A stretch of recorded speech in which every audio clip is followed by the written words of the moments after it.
So first of all, Mr. Vinod, big congratulations from Team Business World on winning this award.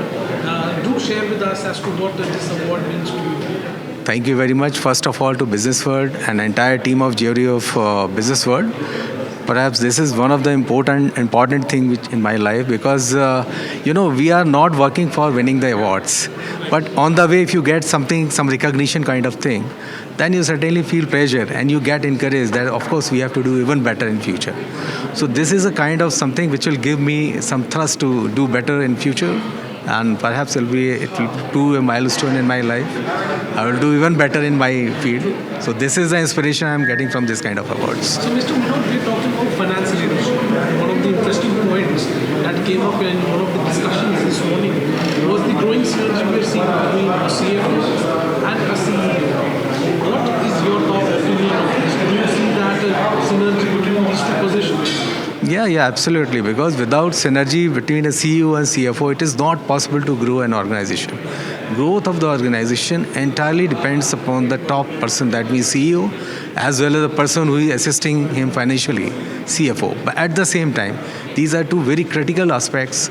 And whenever we are undertaking anything, it's always better that whatever CEO is thinking in terms of growth of the company, he should also seek the views of CFO in terms of financial viability of something which he is undertaking or he is going to perform. So all those things have to be consulted with the CFO. And best thing is that nowadays if you see any company which is growing, it is not possible that CEO and CFO are not working together.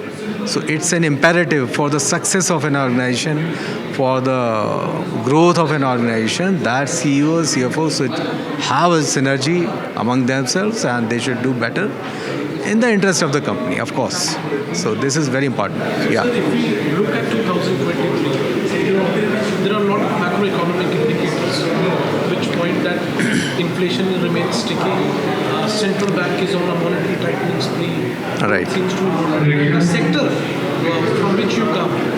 It was probably the worst affected in terms of the war and the squeeze from supply side. Give us a sense as to what the outlook looks in your perspective for Petronet for the year ahead, and how do you plan to navigate among these uncertainties?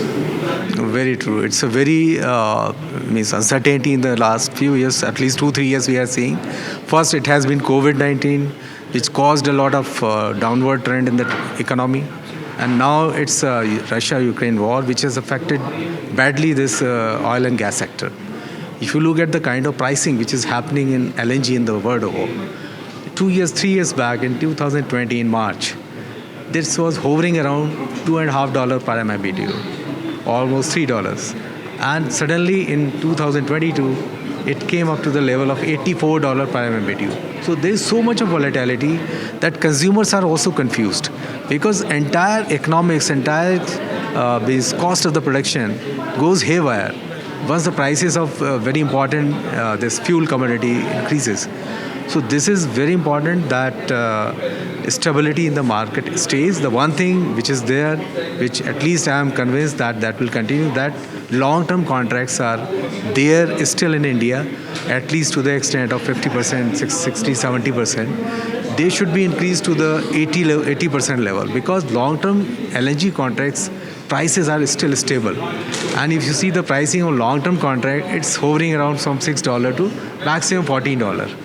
Whereas the spot prices of LNG has been so much volatile, from $2 to $84. So that kind of uncertainty can be plugged if we go for long-term contract, and perhaps Government of India, Ministry of Petroleum is also trusting that it should go for long-term contract, so that there is no volatility in future in the price of LNG.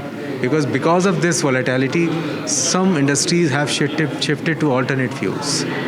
Some have shifted to fuel oil, like refineries, and others have shifted to like power sector, coal. So all gas consumption suddenly stops, and this is affecting our Prime Minister's commitment to COP26, gas-based economics, as well as zero emissions by 2070. All those goals have to be met. So without usage of gas, it is not possible to meet those kind of targets. Coal and oil are definitely not they are the bad pollutants fuel. So they cannot contribute. So this is what I'm saying. So, Mr. Vinod, my final question to you. Given these uncertainties that we all faced in the last 3 years, what would be that one learning or advice you would give to future finance leaders so that they can navigate through such unforeseen circumstances, economic uncertainties? Yeah, one of the important factors is that there should be financial prudence for kind of return on the investment which we are making. There should be certain, like we are doing in our case, at least there should be 12%, 13% return from any capital investment. This should be analyzed beforehand. At the same time, we have to continuously monitor the cost. Cost optimization, cost reduction is the mantra because those things have to be monitored to increase the profitability and to maintain it throughout. So those are the parameters: financial prudence in terms of cost optimization and return on investment. This is the main mantra I think people should look for. Mr. Vinod, thank you so much for your Thank you. time this evening, and once again, big congratulations to you. Thank you very much. Thanks a lot again, and thank you, Business World.